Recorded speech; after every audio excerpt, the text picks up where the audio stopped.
Good afternoon বন্ধুরা।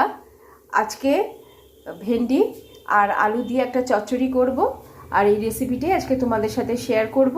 খুব হালকাভাবে আর খুব তাড়াতাড়ি হয়ে যাবে।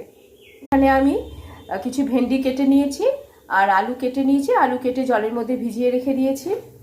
সর্ষের তেল খুব ভালো করে গরম করে তাতে কালো জিরে ফোড়ন দিয়ে দেব।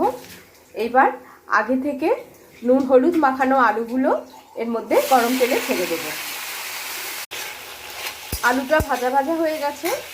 এবার ভেন্ডিগুলো এর মধ্যে দিয়ে দেবো, দিয়ে একটু ভালো করে ভেজে নেব। আলু আর ভেন্ডিগুলো আমার ভাজা ভাজা হয়ে গেছে আর এগুলো বেশ নরমও হয়ে গেছে। এবার একটা মিক্সিং জারে আমি সর্ষে, কাঁচা লঙ্কা আর নুন দিয়ে বেটে রেখেছিলাম, এবার এটা ওর মধ্যে দিয়ে দেব। দিয়ে বেশিক্ষণ রান্না করব না, কেন সর্ষে তো বেশি রান্না করলে তিতো হয়ে যাবে।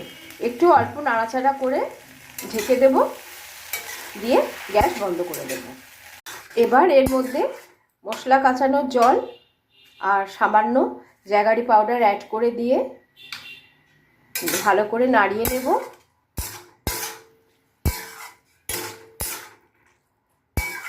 এবার খানিকটা ফুটে উঠলে গ্যাস বন্ধ করে দেব। ব্যাস, আমার আলু ভেন্ডির চচ্চড়ি আমার হয়ে যাবে। ভেন্ডি আলুর চচ্চড়ি আমার একদম রেডি। এবার নামিয়ে নেবার পালা।